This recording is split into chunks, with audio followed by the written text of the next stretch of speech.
তরুণ বেকারদের উদ্বুদ্ধ করতে কৃষি আয়ে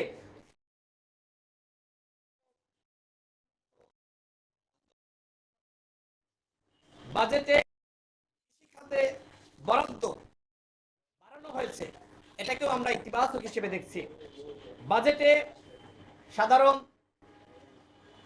বিনিয়োগকারীদের প্রণোদনা রাখা হয়নি। বিশেষ করে একের পর এক শেয়ার বাজারে লোকসান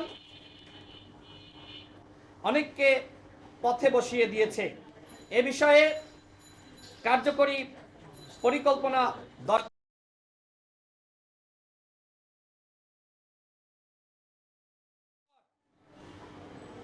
কর হার 20% করা হয়েছে, তালিকাভুক্ত নয় এমন কোম্পানির জন্য 27% করা হয়েছে। আমরা মনে করি এতে করে কোম্পানিগুলো তালিকাভুক্ত হওয়ার ক্ষেত্রে তারা আগ্রহ পোষণ করবে। সর্বশেষ যেটি বলতে চাই, বাজেটে কিছু নিত্যপণ্যের দাম কমানো হয়েছে এবং কিছু বিলাসী এবং কসমেটিক্স আইটেম, ইলেকট্রনিক সামগ্রী এগুলোর দাম বাড়ানো হয়েছে। তো যাই হোক, অন্তর্বর্তীকালীন সরকার এই অবস্থার মধ্য দিয়েও যে বাজেট তারা প্রকাশ করেছে, আমরা এটাকে ইতিবাচক হিসেবেই দেখছি। তবে সমালোচনাগুলো এসেছে বিভিন্ন দল থেকে, বিশেষ একটি গতানুগতিক।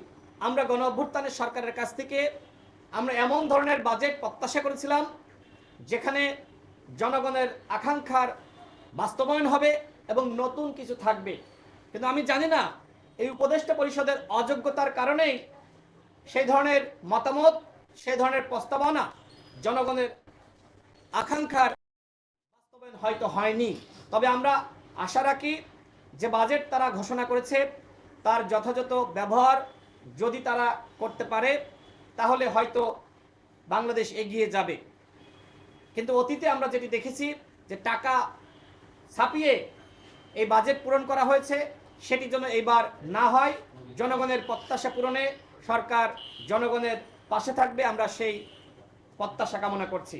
আপনাদের কোনো প্রশ্ন না থাকে